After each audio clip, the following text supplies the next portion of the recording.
जब जब देखा बाहर, उम्मीद और निर्भरता की माया मिली। जो देखा भीतर, सुकून की छाया मिली। डिस्कवर जर्नी में आप सभी का स्वागत है। आज हम जानेंगे कि आपके डिवाइन मस्कुलाइन का मेन पर्पस क्या होता है। सारी डीएफ बहुत कंफ्यूज होती हैं, अपनी जर्नी में आती हैं, उनको बहुत सारे डाउट क्लियर करने पड़ते हैं, बहुत सारी चीज़ें वो पढ़ती हैं, जानकारी कलेक्ट करती हैं, हर एक चीज़ कलेक्ट करती हैं। फिर एक उम्मीद वो बाहर देखना शुरू करती है कि मेरा इना वर्क काम कर रहा है, रीयूनियन हो जाएगा, ये है वो है। और वो जब नहीं होता, वो टेंशन में आ जाती है, परेशान हो जाती है, खुद पर क्रोध करती है, ईश्वर पर क्रोध करती है। और ये एक बार नहीं, ये बिल्कुल पैटर्न की तरह आगे बढ़ता जाता है। सो डिवाइन मस्कुलाइन का पर्पस क्या है ये तो मैं बताऊंगी, लेकिन अगर आप लोग इस जर्नी में नए आए हो या फिर इस जर्नी में आप बहुत पहले से हो लेकिन फिर भी कन्फ्यूज़न में रहते हो, तो मैंने बहुत ही मिनिमम एनर्जी एक्सचेंज के साथ 2 घंटे का सेशन रखा है। आपकी जो भी डाउट है, जो भी क्वेश्चन है, spiritual journey, meditation, twin flame journey, DM से रिलेटेड, डीएफ से रिलेटेड, हर एक प्रकार के क्वेश्चन आप पूछ सकते हो। ग्रुप सेशन होगा, वीकेंड में रखा जाएगा। डोंट वरी, अभी बुकिंग स्टार्ट हो चुकी है। जिनको ज्वाइन करना है, जो सीरियस हैं, जिनको सच में अपने सारे डाउट क्लियर करना है, वो ही एनरोल कर सकते हैं। बहुत ही मिनिमम है, आप कम्युनिटी बॉक्स में जाके देख सकते हो। 222 222 है, ओके। क्योंकि मैंने इतना मिनिमम एनर्जी एक्सचेंज इसलिए रखा है क्योंकि बहुत सारे लोगों को कहीं ना कहीं मनी की प्रॉब्लम होती है और वो लोग बार बार सेशन नहीं ले पाते हैं कि मैं काउंसलिंग ले लूँ, मैम से पूछ लूँ, नहीं कर पाते हो तो आप लोग ये कर सकते हो। सो मैंने वो सेशन निकाला है, कुछ लोगों ने बुक कर लिया है। अगर आप लोगों को सच में अपनी जर्नी को कंप्लीट करना है, हर एक डाउट क्लियर कर लो, हर एक डाउट, ताकि आगे जाके आप फंसो नहीं।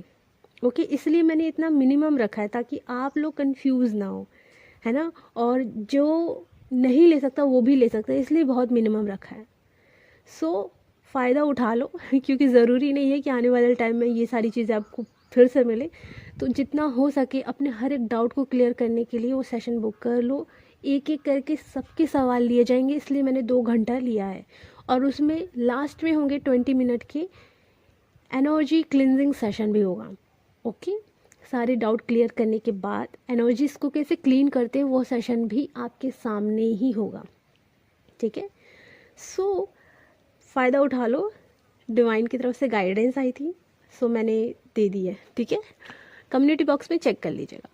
अब बात करते हैं डीएम की जो एनर्जीज़ होती हैं, वो डीएफ की लाइफ में इसलिए आते हैं क्योंकि डीएफ खुद से अनजान होती है। डीएफ के अंदर वो सारी पीसफुल एनर्जी है जो वो बाहर तलाशने की कोशिश करती है। आप ही बताइए, जब आप बैठे हो, किसी टॉपिक पर बात हो रही है, तो वो थॉट कहाँ क्रिएट हो रहे हैं? आपके अंदर कि बाहर क्रिएट हो रहे हैं? ऑफ कोर्स आपके अंदर क्रिएट हो रहे हैं। बट हम क्या करते हैं, हमें कुछ चाहिए होता है, किसी न किसी इंसान से कुछ चाहिए होता है, तो वही आपको डीएम से मिलने लगता है, उनकी एनर्जी मिलने लगती है, आपको सुकून मिलता है। लेकिन आपको यही नहीं पता कि आप खुद का सुकून हैं, ओके। आपके अंदर ही वो डिविनिटी है। वो जो डिविनिटी होती है आपको महसूस नहीं होती, इसलिए डीएम की तरफ से आपको ट्रिगर कराया जाता है ताकि आप थक हार कर बाहर देखना बंद करें और आप अपने अंदर की दिव्यता को देखना शुरू करें जो कि आपके अंदर ही मौजूद है। तो जब तक आप बाहर देखोगे, आप कहीं ना कहीं यूनियन की चाह में रहोगे, ठीक है। लेकिन जिस दिन आपने अंदर देखना शुरू किया, आप इनर यूनियन में भी आओगे, आप अपने डिविनिटी से भी मिल जाओगे, मीन्स अपने अंदर के ईश्वर तत्व से मिल जाओगे, क्योंकि शिव और शक्ति तत्व आप ही के अंदर मौजूद है। हम बाहर जो देख रहे हैं, हर एक इंसान में हमारे परमात्मा का अंश है। तो हम क्या कर रहे हैं, अपने परमात्मा से ही प्रेम कर रहे हैं। तो वो परमात्मा हमारे अंदर ही मौजूद है, पर हम वो देख नहीं पा रहे। हमें पता तो सब है, दुनिया भर की जानकारी है, पर अगर वो अनुभव ना हो तो किस काम का, है ना। इसीलिए क्या होता है कि जब आप अपने अंदर देखना शुरू करते हो, आप अपने अंदर झांकना शुरू करते हो, आपको एंजाइटी कम होती है। ओके, लेकिन जैसे ही आप बाहर देखते हो आपकी एक्सपेक्टेशन बढ़ती है, आपको एंजाइटी होती है, आपको गुस्सा आता है, ईर्ष्या होती है, जेलसी होती है, भर भर की चीज़ें आपके सामने आने लगती है। ऑफकोर्स ये ब्लॉकेज है, प्रॉपर मिरर एक्सरसाइज से हील भी करना होता है। ओके, इसकी भी मैं क्लासेस लेती हूँ। जब आप स्टेप बाय स्टेप इसे हील करते हो, आपका हर एक पेन आप सबकॉन्शियस माइंड से रिलीज़ करना शुरू करते हो। अब मेनली जो डीएम का पर्पस होता है वो ये होता है कि आपको आपकी डिविनिटी से मिलाना, आपको ईश्वर से मिला देना, आपको अपने अंदर की दिव्यता से मिला देना। जब तक वो चीज़ें नहीं करेंगे, मीन्स जब तक आपको डिवाइन से नहीं मिलाएंगे, उनका लाइफ में आपकी आना जाना लगा रहेगा। या तो वो टोटल कट ऑफ रहेंगे, या तो बीच बीच में आएंगे, एनर्जी लेंगे, चले जाएंगे। कहीं ना कहीं आपको वो पुश करने आएंगे, एनर्जी देने आएंगे, फिर चले जाएंगे। ठीक है, उनका परमानेंटली आना जाना नहीं होगा। इसलिए देखना, आप कुछ भी मेडिटेशन कर रहे हो, सडनली वहाँ से कोई एनर्जी आपको रिसीव हुई, मैसेज कॉल रिसीव हुआ, इसका मीनिंग ये होता है कि वो थोड़ा सा बूस्ट करने आपको आ रहा है, फिर वो चले जाते हैं। जब आपका रियल में रीयूनियन होगा ना, उस दिन क्या होगा कि आपका बाहर कम अंदर पहले होगा। बाहर आना जाना लगा रहेगा, वो कंटिन्यू लगा रहेगा जब तक आप अपने अंदर की डिविनिटी से नहीं मिल लेते, जब तक आप अपने अंदर की डिवाइन से नहीं मिल लेते। तो उनका मेन पर्पस है आपको कहीं ना कहीं पुश करना, आना जाना उनका आपकी लाइफ में लगा रहेगा। कुछ लोग बिल्कुल कट ऑफ रहते हैं, कुछ लोग पूरी तरीके से डिवाइन से मिल जाते हैं, तब परमानेंटली उनकी डीएम एनर्जी आ जाते हैं। और कुछ लोगों की आना जाना करते रहते हैं। ठीक है, आपको बूस्ट करते हैं, आपके ब्लॉकेजेस दिखाते हैं, ताकि आप जान पाओ, अपने आप को शुद्ध कर पाओ, अपनी डिविनिटी को पहचान पाओ। तो जब तक आप अपने डिवाइन से नहीं मिल लेते ना इनर में पूरा कंप्लीटली, तब तक आपका परमानेंट यूनियन नहीं होता है, क्योंकि परमानेंट यूनियन पहले अंदर होगा। इसलिए कहा जाता है कि जितना हो सके अंदर देखो, बाहर कम देखो। जितना हो सके अपने ब्लॉकेज देखो, बाहर नहीं। बाहर तो आपको दिखाया जा रहा है कि आपके अंदर कौन सा ब्लॉकेज है। ओके, तो डीएम का आपकी लाइफ में आना तब होगा जब आप अपने ईश्वर तत्व से मिल जाओगे, जिस दिन आपको सच में बाहर किसी को पाने की नीड नहीं होगी। ओके, अपने कोर से पूछना। अब ये बोलोगे आप लोग, हो सकता है कमेंट करोगे हाँ मुझे नहीं चाहिए, वो नहीं है। जिस दिन वो दिव्यता को आप प्राप्त कर लोगे ना, वहाँ वो सुकून मिल जाएगा।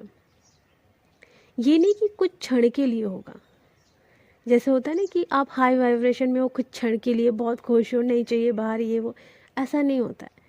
जब वो सुकून जब आपको मिल जाएगा ना, वो परमानेंटली रहेगा। आप चाहे कितनी भी लो वाइब्रेशन में आ जाओ या कितनी भी हाई वाइब्रेशन में आ जाओ, आप अपने आप से दूर नहीं होगे, आप अपने करीब रहोगे, अपने आप को समझोगे, अपने इमोशंस को समझोगे, हर एक लेवल पे अपने आप को जानने लगोगे। तब होता है डिवाइन से यूनियन। ओके, फिर वो inner union DM DF Shiv और शक्ति का मेनली यूनियन हो जाता है।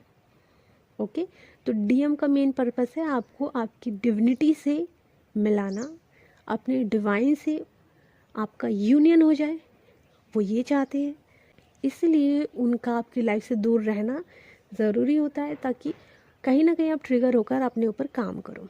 ओके, एंड एक और गुड न्यूज़ है, एंड लास्ट अनाउंसमेंट ये है, 12 लेयर प्रोटेक्शन आपकी बॉडी खुद ही क्रिएट कर लेगी। ओके, अब इसके लिए ये बहुत ही powerful super advance inner work है। जब आप ये कर लोगे, उसके बाद आपकी इनर डीएम डीएफ बैलेंस हो जाएगी। आपको बहुत चीज़ें भर भर की करने की ज़रूरत नहीं पड़ेगी। देखिए, शुरू में तो आपको मेडिटेशन ही करना पड़ता है, क्योंकि आपको शुद्धिकरण चाहिए। जब शुद्धिकरण होती है तो और अच्छे से आप ये चीज़ें कर सकते हो। ये एक ऐसा इनर वर्क है, जब आप ये करोगे ना, पूरे नियम के साथ करोगे, एंड आपको देखने को मिलेगा कि आपको सिद्धियाँ भी मिलने लगी हैं। ओके, सिद्धियाँ भी मिलने लगी हैं, एंड आप बैलेंस भी होना शुरू हो गए हो, आप डिवाइन से कनेक्ट होना भी शुरू हो गए हो। बहुत कम टाइम के लिए रहता है, लेकिन जब आप इसे नियम से करोगे, ऑब्वियसली ये बहुत ज़्यादा वर्क करता है, इसलिए बता रही हूँ, इसलिए इसका नाम सुपर एडवांस इनर वर्क है। आप अपना mainly ancestor DNA Karma cleansing वो तो करते ही हो, अपना मिरर एक्सरसाइज तो करना ही है, कंटिन्यू रखना है। सबकॉन्शियस माइंड हीलिंग अगर आपने करवा ली है तो बहुत बढ़िया है। उसके बाद ये करोगे ना, इसके बाद आपको बहुत सारी चीज़ें करने की ज़रूरत नहीं पड़ेगी। ओके, सो ये बहुत ही पावरफुल इनर वर्क है। अगर आप लोग को चाहिए तो आप लोग बुक कर सकते हो, ठीक है। सो डीएम का जो मेन पर्पस है वो मैंने बता दिया है कि आपको डिवाइन से मिलाना उनका मेन पर्पस है। ओके, इसीलिए वो तभी आएंगे जब आप अपनी डिविनिटी में आ जाओगे। चलिए, तो अपना ख्याल रखें, खुश रहें, गॉड ब्लेस यू।